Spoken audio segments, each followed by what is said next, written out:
My girl hadn't said a word in 11 months, and on the morning this story turns on, she let go of my hand in the middle of Bright Fork and walked off into the back of the town like she'd heard somebody call her name.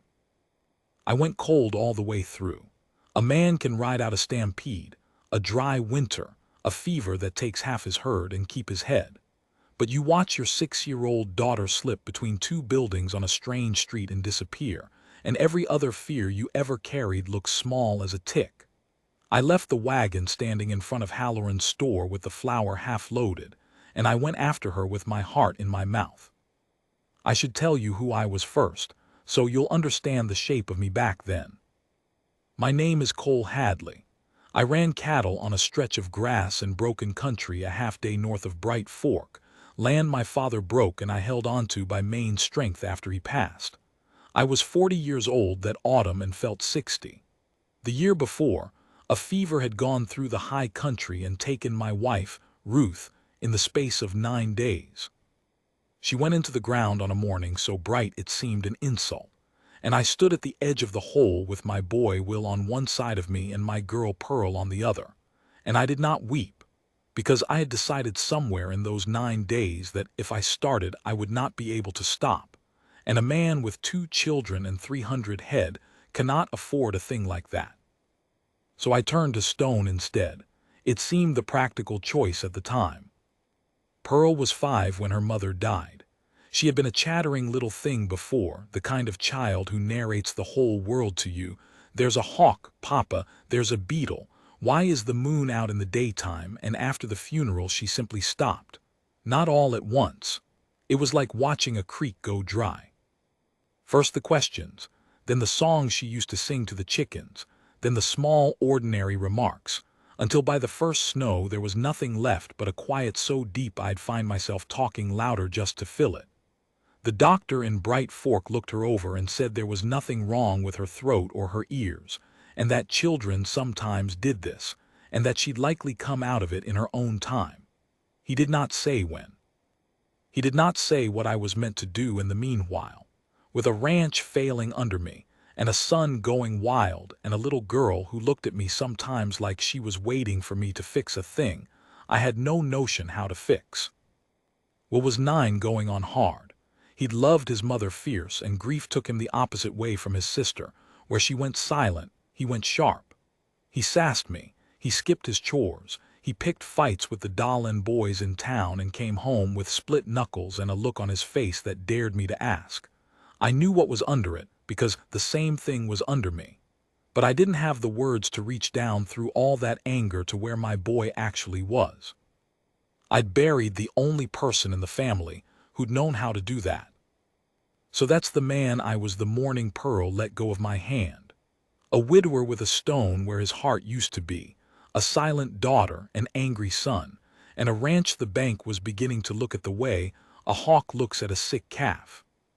I found her 3 buildings back, on the lane the town called the back row. You have to understand how Bright Fork was laid out to understand what I saw. It was a young town and a proud one. Silver had come out of the hills to the east a few years before, and the strike had been good enough to put up false fronts and glass windows, and a church with a real bell. Commerce Street ran straight through the middle of it, broad and planked, and on a fine afternoon the better families of Bright Fork promenaded up and down it in their town clothes like they were on a boulevard back east. The bank, the hotel, the mercantile, the milliners, the lawyer's office with the gold letters on the glass, all of it faced Commerce Street, all of it scrubbed and painted and pleased with itself. But every town has a behind. Behind the fine fronts of Commerce Street, behind the freight yard and the corrals and the smell of the livery, there was a muddy lane where the town kept the people it needed but didn't care to look at. The Chinese laundry, the blacksmith's family, a widow who took in sewing, a few one-room shacks where men who dug in the mines slept between shifts, no glass windows there, no paint to speak of. Bright Fork did not promenade on the back row. And there, on a bench outside a small plank house with a wash line strung between 2 posts, sat my daughter Pearl, perfectly content, beside a woman I had never bothered to notice in my life. The woman had a basket of mending in her lap and a needle going steady through some torn shirt, and she did not startle when I came around the corner half wild with fear. She just looked up at me, calm as still water, and then looked down at Pearl, and then back at me, and I understood without a word being said that she was telling me to slow down. So I slowed down. I don't fully know why. There was something about the set of her that a body listened to. "She come around the corner about 10 minutes ago," the woman said. Her voice was low and even, with a burr in it I couldn't place, somewhere foreign and far, worn smooth by years in this country. Walked right up and sat herself down. I gave her a button to hold so her hands would have something to do. She's been watching me so. I looked at Pearl. My daughter had a brass button cupped in both palms, turning it over and over in the light, and on her face was an expression I had not seen in 11 months. Not a smile exactly, but something near it, something easy. "I'm sorry," I said. "She wandered off. I'll take her now." "No need to apologize." The woman didn't stop sewing. "She's no trouble. She doesn't say much." "No," I said. "She doesn't say anything." The woman's needle paused, just for a breath, and her eyes came up to mine, and I saw she'd understood the whole of it from those 4 words, the not anything, the weight under it. She didn't ask. That was the first thing I'd ever know about her, though I didn't know yet it was a thing worth knowing. She didn't ask. She just nodded slow and went back to her sewing and said to Pearl, gentle as you'd talk to a deer you didn't want to spook, "Your papa's come for you, little one. You can keep the button." Pearl closed her fist around the button. She looked up at the woman, and then she did a thing she had not done for anyone but me and her brother in nearly a year. She reached up and touched the woman's sleeve, just barely, with 2 fingers. A goodbye. A thank you. I don't know what. But it was reaching, and my girl had not reached for a stranger since the spring before last. Then she got down off the bench and took my hand again and let me lead her back toward Commerce Street. And I was so undone by that small touched sleeve that I got nearly to the wagon before I realized I had not even asked the woman her name. I asked Halloran at the store while he finished loading my flour. "Back row," he said, like I'd asked him about the far side of the moon. "Plank house wash line, that be the widow Finch. Nora Finch, takes in laundry and mending. Came in on a wagon train, 3 years back now. Train fell apart over the pass, lost most of its stock, lost her husband to it too, the way I heard. Most folks pushed on to the coast. She stayed, don't rightly know why." He shrugged, counting my change. "Keeps to herself. Does good work, they say. If you don't mind sending your washing to the back row." If you don't mind sending your washing to the back row. There it was, the whole town's opinion of Nora Finch in 9 words, and I'd shared it without ever once thinking about her. She was furniture. She was part of the back of the town, no more a person to me than the freight yard or the smell of the livery. I had walked past her plank house 100 times and never seen a woman there at all. I want to be honest about that, because the rest of this doesn't mean anything if I'm not. I didn't go back to the back row that day because I'd seen something fine in Nora Finch. I went back because of Pearl. Because for 10 minutes on a stranger's bench, my daughter had looked like a child again instead of a small grave, and I would have walked through fire to get more of that. So a week later I came back with a bundle of washing I didn't need done. It was a thin excuse, and we both knew it. I had a ranch with a cook and a hand and a stock of shirts. I did not need to bring my laundry to town. But I'd spent that week watching Pearl turn a brass button over in the firelight every evening, watching her carry it to bed in her fist, and a desperate man will find a reason. I rode in with Pearl on the saddle in front of me and a sack of clothes behind, and I came around to the back row.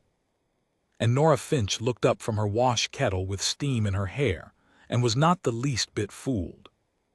"That's a clean shirt," she said when I held out the bundle. She'd pulled the top 1/2 out. "All of these are near clean." I stood there like a fool with my hat in my hand. "Mr. Hadley," she said. She'd learned my name too then that week, which meant she'd asked, which meant something though I couldn't say what. "If your girl wants to come sit on my bench while I work, she's welcome to come sit on my bench. You don't have to bring me a sack of clean shirts to pay for it." Heat came up my neck. "I want to pay you something for your trouble." "She's no trouble. She wrung a shirt out hard, the muscles standing in her forearms. She was not a delicate woman, the widow Finch. She was made of work and laid it over the line. And I won't take pay for a child's company. I'm not so poor as that. She said it without heat, but there was steel in it, and I understood I'd come close to insulting her and stepped back from the line without quite knowing where it was. Then she crouched down to Pearl's height, and this is the thing I remember, the thing that started to turn the stone in me even before I knew it was turning. She crouched down and she didn't coo at my daughter, didn't pat her head, didn't ask her any of the bright false questions grown folks aim at children. She just held out a wooden spoon and a tin pail and said, "I've got soap flakes need stirring into the hot water yonder. It's particular work. You think you could do it without spilling?" And Pearl took the spoon. I left them there an hour. Nora Finch put my silent daughter to work, gentle, real work, stirring and fetching and laying out clothespins in a row, and treated her the entire time like a person who could be relied on. And Pearl moved through it grave and careful and bright-eyed, and not one time did anybody require her to talk. By the time I came back from running my errands, my daughter had soap to her elbows and a smudge of ash on her cheek, and a look on her face like she'd been given the keys to a kingdom. That was the start of it. The whole back half of that autumn was the start of it. I made up reasons. I'm not proud of how thin some of them were, but I'd ride in once or twice a week, and Pearl would go to Nora's bench, and I'd find I had no particular hurry to be anywhere else, so I'd stay too. And without ever deciding to, I started to know the woman. Nora Finch was 36 that year. She'd been born across the water, Cornwall, she told me once, a fishing town on a hard coast, and come to this country at 20 with a husband and a head full of plans, and the plans had been wearing thin for years before the wagon train finished them off entirely over the pass. She'd buried that husband 3 years gone, somewhere up in the rocks where the train broke apart, and she'd come down to Bright Fork with nothing but the clothes on her and a wash kettle she'd salvaged, and she'd looked at the fine town promenading on Commerce Street and at the muddy back row where the work was, and she'd taken the work. She did not seem to resent it. That was a thing I came to admire about her almost more than I could say. She had every right in the world to be bitter, a far country, a dead man, a town that looked through her, and she simply wasn't. She'd decided somewhere that bitterness was a luxury that cost more than it bought, and she'd set it down. "You don't ever wish you'd gone on to the coast," I said to her once, "with the rest of the train. They say it's gentler out there." She was pinning wash and she didn't turn around. "I was tired of going on," she said. "Everybody's always going on, like the next place is the one that'll be kind to them." I stopped. This is where I stopped. A body can build a life on a back row same as a front street if the body's willing to do the building. She set the last pin. Folks who only ever look at the front of a town miss most of what's in it. I have thought about that sentence for 40 years. She put my boy Will to work too when he'd come with us, which was not often at first because Will did not want to come anywhere I wanted him. But I started insisting, and the first day she set eyes on him, sullen, jaw set, daring her, she did not try to charm him and she did not scold him. She handed him an axe and pointed at her woodpile, which was a sorry small thing, and said, "I split it badly. I haven't the knack and I haven't the time. A boy your size could do it right in an hour, and I'd not have to fight that stove all winter. There's bread in it for you if you do." Will looked at the axe. He looked at her. He was waiting, I think, for the part where she'd make him feel small, the way grown folks did, the way I did without meaning to. It didn't come. She'd asked him for help like he was a man who could give it, and she'd named a fair price, and then she'd turned her back on him and gone about her own work like the matter was settled. He split that wood. He split it furious at first, the way he did everything that year, and then somewhere in the rhythm of it the fury went out of him, and by the end he was just a boy splitting wood in the cold with his breath smoking, doing a thing well and being trusted to do it. He ate her bread sitting on her step. He didn't say much. But on the ride home he asked me, in a careful voice, whether we might come back to town soon, and I had to look off at the hills a while before I could answer him level. I started to see, that autumn, what Bright Fork had refused to see. The widow on the back row was the most capable person I'd met in years. She could do anything with her hands: mend a coat so the tear vanished, doctor a fever, red weather, drive a hard bargain over a basket of washing, and make the other party feel they'd got the better of it. She kept her plank house clean as a chapel. She had 3 hens and a garden the size of a horse blanket that fed her through the year by sheer cussedness of cultivation. And she carried herself, on that muddy lane in her patched dress, with more dignity than every painted woman on Commerce Street put together. Not the dignity of money, which is cheap and bought, but the other kind, the kind that comes from a person knowing exactly what they're worth and not requiring anybody else to agree. The town, of course, had opinions about a widower riding into the back row twice a week. I didn't hear them direct at first. Folks don't say such things to a man's face, but I felt them. The fine women of Bright Fork had been managing me since Ruth died, in the soft, relentless way good women manage a widower they've decided is helpless. There was Mrs. Ainsley, the banker's wife, who'd cornered me 3 times about her niece visiting from Denver. A fine girl, Mr. Hadley, accomplished. Those poor motherless children. There was the minister's wife. There was a whole committee of Commerce Street ladies who had, between them, settled that what I needed was to marry well, meaning marry one of their own, a woman with a parlor and a pedigree, and that the children, the difficult silent girl especially, ought perhaps to be sent east to an aunt who could give them proper raising while I got my house in order. That last was Ruth's sister Adelaide's idea, carried by letter from Ohio and amplified by the Commerce Street Committee till it had the force of common sense. Adelaide wrote to me every month. She loved the children in her way. I'll not say she didn't, but her letters had begun to take a tone that I was failing them, that a man alone could not raise a girl, that Pearl's silence was proof of it, that she would come herself in the spring and take them back to a civilized place where they'd be looked after properly. Mrs. Ainsley got hold of the gist of this somehow and treated it as a settled and admirable plan, and I'd find myself in the mercantile being told, kindly, by women I'd known for years, that it was the right thing, the loving thing, to let the children go. And the whole time, twice a week, on a back row those same women would not soil their boots to walk down. My silent daughter was coming back to life. There was a night near the end of November that I'll set down because it's the night the stone in me cracked clean through, and a man ought to be honest about the moment he came apart.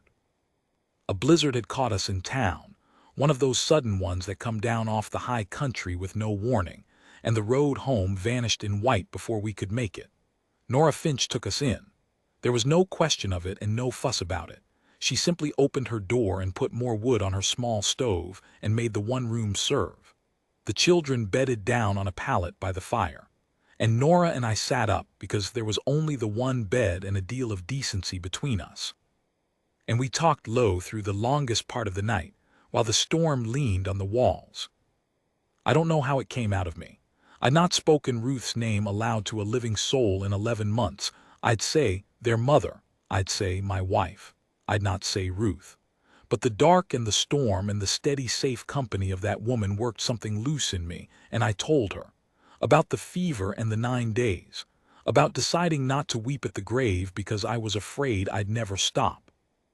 About the stone I'd made of myself on purpose, thinking it was strength, and how I was beginning to suspect it had been the worst thing I could have done to the 2 children left to me.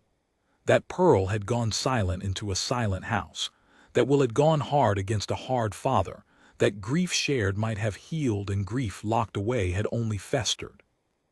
I'd expected her to comfort me. People comfort you. They tell you you did your best. They tell you it'll mend. Nora Finch did not do that. She let me talk it all the way out, and the room was quiet a while after, just the storm and the stove ticking, and then she said, "My husband died 9 miles from here up in the rocks with my hand in his. We'd been 12 years married and we never had a child, though God knows we wanted one." She was looking at the fire, not at me. When he was gone I had a choice to make, sitting up there in the cold with the train scattered all to pieces. I could die with him, It would have been the easier thing, I'll tell you that plain, easier than what came after. Or I could get up. I got up. I came down off the mountain and I took the only work a woman alone could get in this town, and I built a life out of soap and thread one day at a time, and I'll tell you what I learned. She turned and looked at me then, full on, and the firelight was on her face. You don't turn to stone to keep from feeling it, Cole. Stone doesn't keep the pain out. It just keeps the love from getting in. And those children of yours have got a powerful lot of love in them looking for a place to land. You're the place. You've just gone and made yourself too hard to land on. I wept then. The thing I'd been afraid of for 11 months, the thing I'd been so certain I couldn't stop once I started, in that small warm room with a stranger who wasn't a stranger, and I cried for my wife like a man pulling a thorn that's been in him so long he'd forgot it wasn't part of his own flesh. And Nora Finch didn't say there, and didn't tell me it would mend. She put her work-roughened hand over mine on the table and she left it there and she let me grieve, and that was the truest kindness anybody had shown me since Ruth went into the ground. She didn't fix it. She just stayed. In the morning the storm had blown out, and the snow lay blue and clean over the back row, and Pearl woke and saw the white world out the little window and made a sound, not a word, but a sound, the first I'd heard from her in so long my chest near stopped, a small wondering hum, the kind a child makes at something beautiful. And Nora looked at me across the room over my daughter's head, and I looked at her, and something passed between us that I had no name for and was not ready to name. I rode home that morning changed, and I knew it, and it scared me worse than the bank. Because here is the trouble I'd got myself into without meaning to. I had begun to love her. Not the wild way of a young man, I was past that, and so was she, but the deep, slow way of someone who's been alone in the cold and finds a fire he didn't know he was looking for. I loved the steel in her and the calm in her, and the way she'd put a spoon in my daughter's hand and an axe in my son's. I loved that she'd looked at the back row of the world and decided to build a life there, rather than chase a front street that would never have her. And I had not the first idea what to do about it, because a man like me, clumsy and stone-broke and lately made of grief, doesn't have the words, and because I was deathly afraid of getting it wrong and losing the one thing that had brought my children back from the dead. So of course I got it wrong. I got it as wrong as a man can. I came into town the next week and I'd been turning it over and over, and I'd talked myself into a notion that was equal parts cowardice and stupidity dressed up as good sense. I would offer her a position, a housekeeper's position out at the ranch, room and board and a fair wage, and the children would have her every day, and I would have, well, I told myself I'd have time for the rest to sort itself out. It seemed safe. It seemed practical. It seemed like a way to get everything I wanted without ever once having to stand in front of Nora Finch and say a true thing about my own heart. I have rarely seen a person go as still as Nora Finch went when I laid it out. She'd been at the wash line. She finished pinning the shirt she had in her hands. Then she turned around and her face had closed like a door. "A position," she said. "A good one," I said, hearing how wrong it was even as it came out. "The children love you. I'd see you well provided for. You'd not have to do this." I gestured at the kettle, the back row, the patched dress, like I was offering to rescue her from her own life. "God forgive me. You'd be looked after." "Looked after." She said it the way you'd hold up something spoiled to the light, like a thing you'd brought in out of the weather. "That's not Nora, I didn't mean." "I know what you didn't mean." She came toward me, and she wasn't loud, she was never loud, but there was a heat under the quiet now that backed me up a step. "I'll tell you something, Cole Hadley, and then you can ride home and think on it.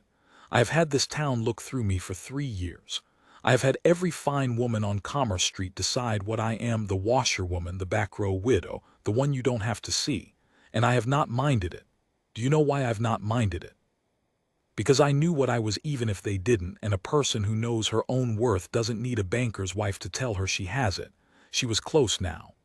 I had begun to think you saw me, not the kettle, not the patched dress, me, And now you come and offer to buy my company by the month like I'm a stove you'd haul to your ranch to keep your children warm. So no, I will not take a position. I am not for hire, and I am not a thing to be looked after. And if that is all you see when you look at me, then you can take your washing somewhere else, clean shirts and all. I stood there with my hat in my hands and my whole clumsy stone heart laid open, and I could not for the life of me find one word to mend it. And so I did the worst thing of all, which was nothing. I put my hat on and I gathered up my mortified children and I rode home and I left it broken. And the next thing that happened was that the town began to send Nora Finch away. I didn't see all of it as it happened. I pieced it together after. But it came to this. Adelaide's letter arrived saying she'd be on the spring stage to fetch the children, and Mrs. Ainsley and the committee got the wind of how much time the children had been spending on the back row, and somewhere in the soft machinery of a small town's good opinion, Nora Finch got named the problem. Not in so many words. Nobody said a wicked thing. They just began to say, over tea, that it wasn't suitable, a widower's children half-raised by a foreign washerwoman. The girl's silence surely made worse by all that low company. What would Adelaide think when she came? What would people say?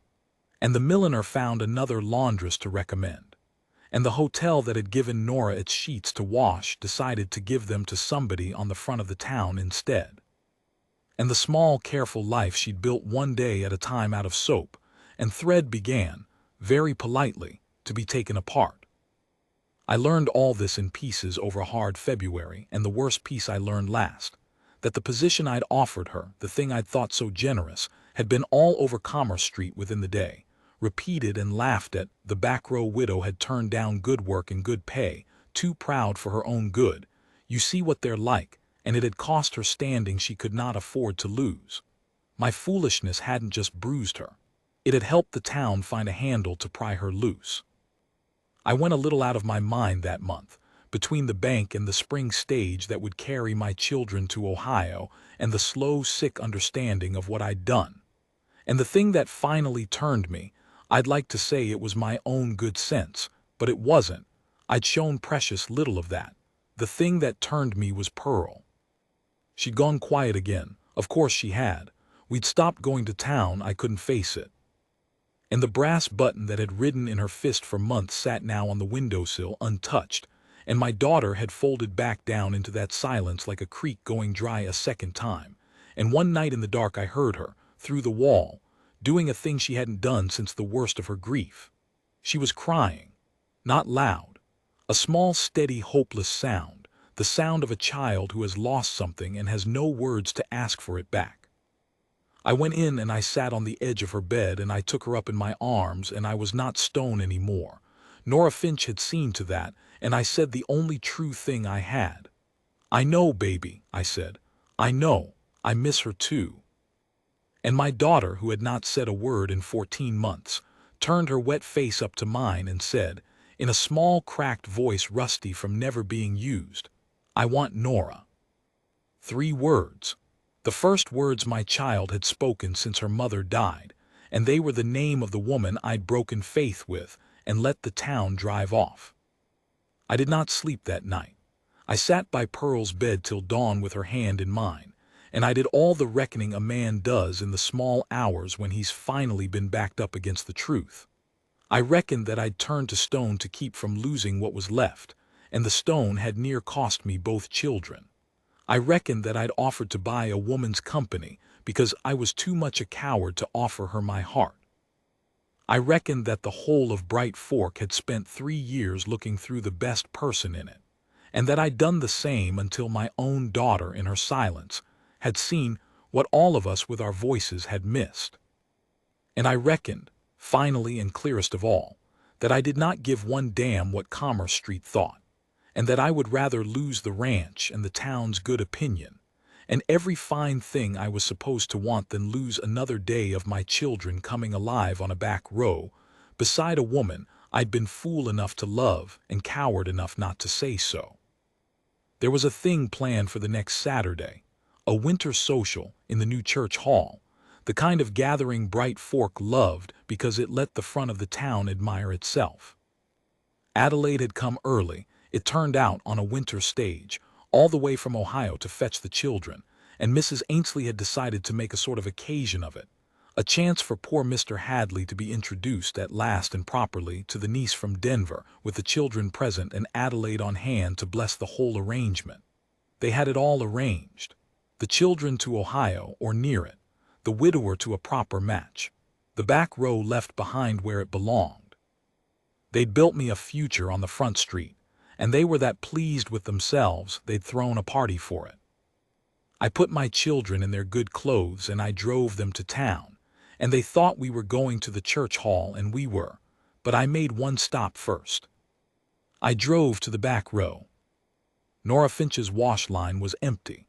The plank house had a packed look to it, a leaving look, and when she came to the door she had her shawl already on and a hard set to her mouth, because she'd heard about the party same as everyone, and she'd put it together, the niece, the aunt, the whole front street future being arranged, and I think she'd decided to be gone before the spring, to spare herself the watching. She looked at me in my Sunday coat with my scrubbed children in the wagon, and her face went very still. "I've nothing of yours to wash," she said. I didn't come for that. My hat was in my hands again, but this time I'd got the words ready. I'd had them ready since dawn. "I came to ask you to come to the social, with us, in the wagon now." To the social, that closed door look. "So I can stand on the back wall and watch you be matched to the banker's niece." "No, Cole, I've watched enough from back walls. I'm leaving on the Thursday stage. I came down off a mountain once and built a life in this town, and the town's decided it doesn't want the life I built, so I'll go build another one somewhere it's wanted. I'm not too proud to start over, but I am too proud for that hall. I'm not asking you to stand on the back wall." I stepped down off the wagon. "I'm asking you to come stand with me, in front of all of them, the niece from Denver and Mrs. Ainsley and Ruth's sister and the whole of Commerce Street. I'm going to walk in there with my children, and I'm going to tell that town the truth, and I'd like the truth to be standing next to me when I do." My voice wasn't as steady as I'd have liked. "I made you an offer once that shamed us both. I offered you a position because I was too much a coward to offer you the thing I meant. I'll say it right now in the cold with my children listening, and you can throw it back in my face if you like, and I'll have earned it. I love you, Nora Finch. Not your work and not your worth to me, though God knows you're worth more than this town and everything in it. You. I've loved you since the day you put a spoon in my girl's hand and didn't make her talk, and I am not asking you to be looked after. I'm asking you to be my wife, and to look after nothing but your own heart, and to choose me or not choose me exactly as you please, because you're the freest woman I ever met, and I'd not change 1 inch of that. But I had to ask you plain. I had to ask you in front of everybody, because you spent 3 years getting looked through in this town, and I aim to make every soul in that hall look at you now." She didn't say anything for a long moment. The cold breathed between us, and then it wasn't Nora who spoke at all. It was Pearl. My daughter had climbed down out of the wagon while I talked, and she'd come and taken hold of Nora's skirt with both hands, and she looked up at her. And then she turned and looked back at the wagon, at her brother Will sitting there with his eyes gone wide, and then up the lane toward Commerce Street where all the fine people would be, and she lifted one small arm and pointed, not at the front street, not at the hall, not at any of it. She pointed her whole hand at Nora Finch, and she said, in that small, rusty voice, clear enough for the whole back row to hear, "That one, Papa, that's her." I have stood in this country through 40 more winters since that morning, and I have never heard 4 words land the way those 4 landed. My silent child, who had not chosen to speak for 14 months, had broken her silence twice now, and both times it was to name this woman, first to ask for her in the dark, and now to choose her in the daylight, past every fine lady the town meant to set in front of me, past the niece from Denver and her parlor manners, past all of it. That's her. As if she'd been the only one in Bright Fork who'd ever had clear sight, my little girl, and was only waiting for the rest of us to catch up. Nora Finch went down on her knees in the mud of the back row in her good shawl and gathered my daughter into her arms, and over Pearl's head she looked up at me, and the closed door of her face had come open at last, and there were tears standing in her eyes that she was too proud to let fall and let fall anyway. "You stubborn, foolish, stone-headed man," she said. "Took you long enough." "Is that a yes?" "It's a yes if you can stand what comes with it. I'm not a parlor wife, Cole. I'll not stop working with my hands. I'll have my own say in your house and your business both, and I'll not be told I was rescued, not by you and not by any soul in that hall, because I came down off a mountain on my own 2 feet and I'd have built a fine life with or without you." She got up out of the mud with Pearl on her hip. "But I'd rather build it with you. There's the truth of it. I'd rather build it with you and these two than anywhere else in the world. So yes, drive me to your social, Cole Hadley. Let's go look at them all." We walked into that church hall, the four of us together, me and Nora and Will and Pearl, the back row widow on my arm in her patched best, mud on the hem of her shawl, her chin up. The whole front of Bright Fork was there in its glory, and you could have heard a pin drop in Denver. Mrs. Ainsley's mouth came open. The niece, a perfectly nice girl who'd been dragged into this with no more say than I'd had, looked frankly relieved. And Adelaide, Ruth's sister, who'd come 1,000 miles to take my children to where they'd be raised proper. Adelaide stood up from her chair with her gloves in her hand, ready to put a stop to the whole spectacle. And then Pearl let go of my hand, and she crossed that hall full of fine people, and she walked straight up to Adelaide, her aunt, near a stranger to her come to carry her off, and she looked up at her, and she said in a voice that had found its feet now, that got stronger every hour, I swear it did, "I don't want to go to Ohio. I want to stay home. Nora's home." You cannot fight a thing like that. Adelaide was not a cruel woman. She'd only been a frightened one, frightened for 2 children she loved and couldn't reach across all those miles. And here was the silent niece she'd been told was broken past mending, talking, choosing, asking plain to stay, and you could see the whole argument go out of her like air from a bellows. She looked at Pearl, and she looked at Nora Finch standing there with mud on her hem and her arm through mine, the foreign washerwoman the town had tried to send away, and Adelaide was sharp enough to read in 1 second flat what Commerce Street had needed a winter to refuse to see. That this was the woman who'd brought the child's voice back. That whatever was proper, this was what was true. "Well," Adelaide said after a while, a little unsteady, "well," and she sat back down, and that was the end of Ohio. We were married 3 weeks later in that same hall, and I'll not say the whole town came around at once. A town like Bright Fork doesn't admit it was wrong all in a morning. But it came around. It's a curious thing about people. Once a body crosses the line they've drawn, half of them are glad of the excuse to cross it too. Within a year, Nora Finch was the woman the same fine ladies came to when a child took fever or a marriage went sour or a coat needed a tear made to vanish, and they came to the front door of my ranch house and sat in her kitchen and called her Mrs. Hadley and forgot, the way towns do, that they'd ever looked through her at all. She let them forget. She was not a woman who kept accounts of old wrongs. She told me bitterness cost more than it bought, and she lived it. But she never once promenaded on Commerce Street to be admired. She'd built her life on the back row, and she carried the back row's plain dignity into the front of every room she ever entered after, and it was worth more than all the parlors in the territory. I will tell you how it came out, since you've stayed with me this long. Pearl talked. Lord, did she talk. She made up for those 14 silent months and then some, and grew into a woman who never in her life let a person near her be looked through, who had a gift for seeing the back row of every situation, the overlooked one in every room, and going to sit beside them.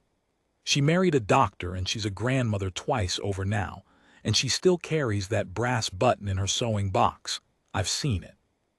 Will softened into a steady man who runs this ranch better than I ever did, and who learned, somewhere in those winters of splitting Nora's wood, that being trusted to do a thing well is most of what a boy is starving for.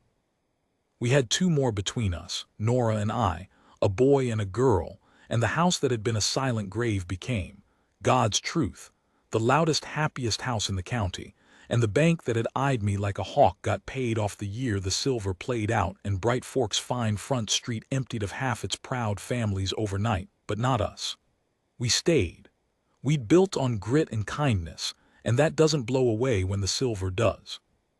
Nora's been gone 2 years now. We had 38 together. She died the way she lived, plain and unafraid, with my hand in hers, and I did not turn to stone this time because she'd taught me better and I'd had 38 years to learn it. I wept like a man ought to weep for the love of his life, and my grown children wept with me, all 4 of them, and we held each other up. And that, the holding up, the grief shared instead of buried, that was her last gift to me, though she'd given it the first night I ever cried in her little plank house in a blizzard. I think on her every day. I think on how the whole bright town of Bright Fork walked past her for 3 years and never saw a thing, and how it took my broken, silent little girl to point one small hand and name what was true. That one, Papa, that's her. She was right, my pearl. She was the only one of us who saw it clear from the start. The folks who only ever look at the front of a town miss most of what's in it. A washerwoman from a hard coast taught me that, on a muddy back row, with a brass button and a wooden spoon and more dignity than money ever bought a soul. And I built the only home worth having in the place the whole world had decided not to look. I'd do it all again, every winter of it. I'd just not waste so long this time finding the words.